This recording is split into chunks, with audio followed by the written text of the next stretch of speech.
उत्तर भारत में बहने वाली एक प्रमुख नदी सरयू नदी के बारे में जानेंगे, जो गंगा नदी की एक प्रमुख सहायक नदी है।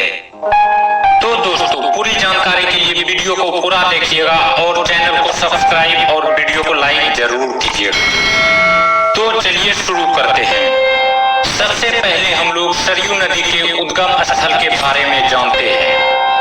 यह नदी तिब्बत के पठार पर स्थित माउंट चुंगो ग्लेशियर से निकलती है और यह नदी नेपाल की शिवालिक की पहाड़ियों को काटकर रास्ता बनाती है और फिर यह दो नदियों में विभाजित हो जाती है, जिन दोनों नदियों का नाम है करियाला और गिरवा।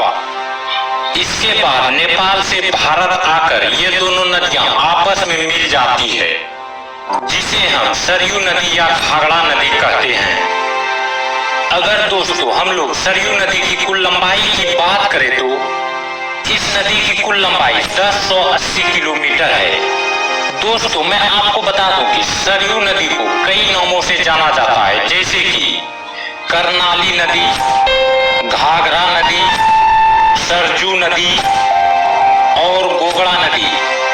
यूनानी लेखक मैग्नेस्टीज ने अपने पुस्तक में इस नदी का उल्लेख सोलोमतीस नदी के रूप में किया है, जिसे जॉन कनिंघम ने अपने मानचित्र में दर्शाया है। दोस्तों, मैं आपको बता दूं कि यह नदी नेपाल की सबसे प्राचीन शिवालिक की पहाड़ियों को उजागर करती है और यह नदी नेपाल की सबसे लंबी नदी भी है। इस नदी को नेपाल में कर्णाली नदी कहा जाता है और नेपाल में इस नदी की लंबाई 507 किलोमीटर है।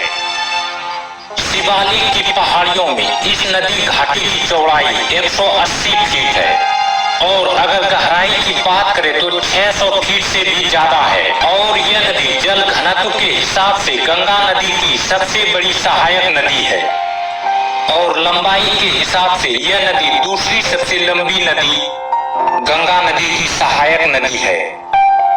रामायण में सरयू नदी का जिक्र कई बार किया गया है और अयोध्या नगरी इसी नदी के दाहिने किनारे पर बसा हुआ है।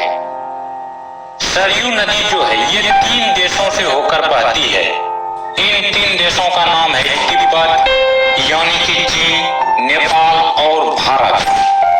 दोस्तों, मैं आपको बता दूं कि भारत में यह नदी उत्तर प्रदेश और बिहार राज्य में बहती है और उसके बाद गंगा नदी में समाहित हो जाती है। यह नदी बिहार राज्य के छपरा जिले में रेवालगंज नामक जगह पर गंगा नदी में समाहित होती है। तो दोस्तों, आज इतना ही। अगर आपको ये वीडियो अच्छा लगा हो तो कमेंट बॉक्स में जरूर बताएं और अब हम लोग मिलते हैं एक नए वीडियो में एक नए इंटरेस्टिंग टॉपिक के साथ।